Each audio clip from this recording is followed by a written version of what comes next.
तर कशा सर्वजण मस्त म्हणजे cool I am always super. आता उन्हामुळे मला नीट बघता येत नाही कॅमेऱ्यामध्ये, तरी पण मी हा आज ब्लॉग करतो आहे.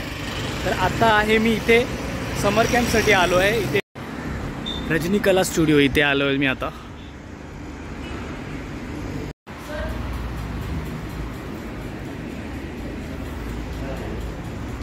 आपण चालू करतो डायरेक्ट. बरं झालं भावा.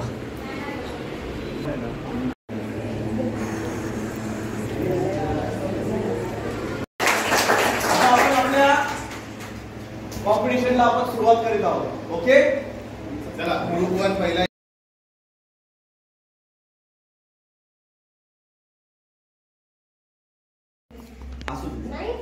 कुठलं सॉन्ग आहे? डान्स कपूर. डान्स कपूर मग गुलाबी साडी. गुलाबी साडी. हो गुलाबी साडी. गुलाबी साडी. जोरदार टाळ्या.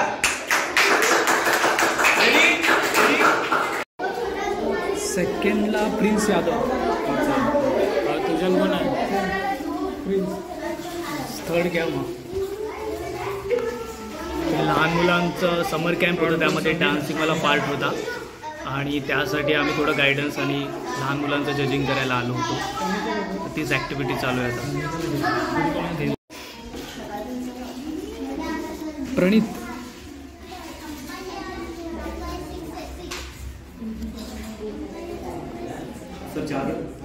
दोन्ही मित्रांनी दिलेले आहेत तिथे, त्यांना पॉईंट्स. मुलं रेस्ट करतात.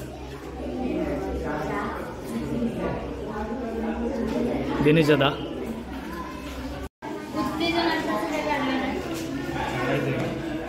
तीनच बस झाले ना.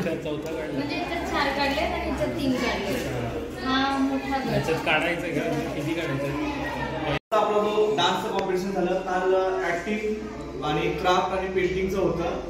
तर ऍक्टिंग मध्ये आपण काही निवडले होते. तर माझ्या मतानुसार चांगला जो ऍक्ट होता तो आम्ही तुमच्यासमोर थोडंसं दाखवतो. 5 मिनिटं आपलं जे सर्टिफिकेट्स रेडी होतात तो प्लीज प्लीज.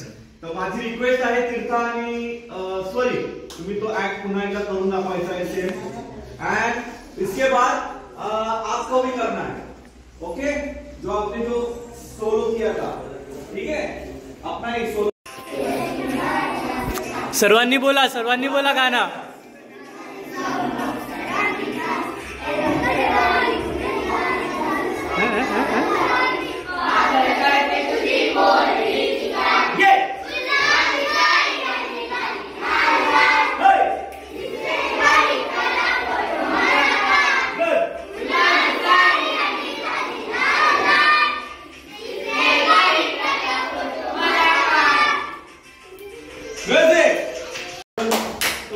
मला तुमच्या या येणाऱ्या नाटकासाठी खूप खूप शुभेच्छा. थँक्यू. तुम्हाला काय वाटलं तुम्ही 2 शब्द आम्हाला सांगायचे. हे सर्वांचं लक्ष आहे का इकडे? याचा नो कॉन्टॅक्ट. तुम्ही सर्वांनी खूप छान डान्स केला. भीती वाटते ना सगळेजण बघतात समोर, तर डर लगता ना थोड़ा बहुत. किसको डर लगता है वो आगे करो. अच्छा मैं ये कह रहा हूँ कि आप लोग अच्छे डांसर हो, लेकिन अच्छे डांसर होने से कुछ नहीं होता और बेस्ट बनना है. अच्छे से भी ऊपर. कळलं की नाही? आवाजच येत नाहीये. जास्त झालं. तर डान्स साठी तुम्ही सरांकडे सांभाळायचं आहे, तर तुमचे चांगले व्हिडिओ बनतील. तुम्ही बघितलं असेल टीव्हीवरती कोणता असा डान्सर आहे जो घाबरलेला आहे, जो समोर बघत नाही, स्माइल करत नाही. अशा डान्सरला तुम्ही बघत. समजा एखादा डान्सर आला आणि असा, अशा डान्सरला बघाल तुम्ही. स्माइल वाला डान्सर बघाल ना, ज्याला एनर्जी आहे. मग तुम्हाला पण तेच करायचं आहे. आणि ऍक्टिंग साठी दिनेश सर, कारण की त्यांची ऍक्टिंग म्हणजे सुपर. मी पाहिली आहे, मला स्वतःला ऍज अन ऍक्टर ते आवडतात. लक्षात. ज्यांना काहीच भेटलं त्यांना तर कॉंग्रॅच्युलेशन, पण ज्यांना नाही भेटलंय असं नाही की त्यांना कधी मिळणारच नाही. असं आहे का की आता ज्यांना नाही मिळत त्यांना पुढे कधीच मिळणार नाही? असं काय आहे का? सरांकडून शिकलं ती मिळतच ना.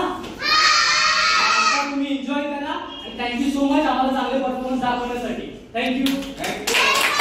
तुम्ही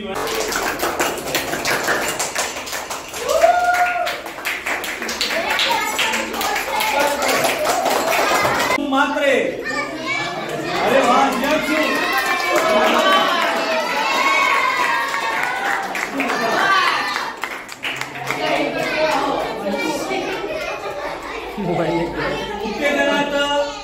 प्रतीक पांडुरंग.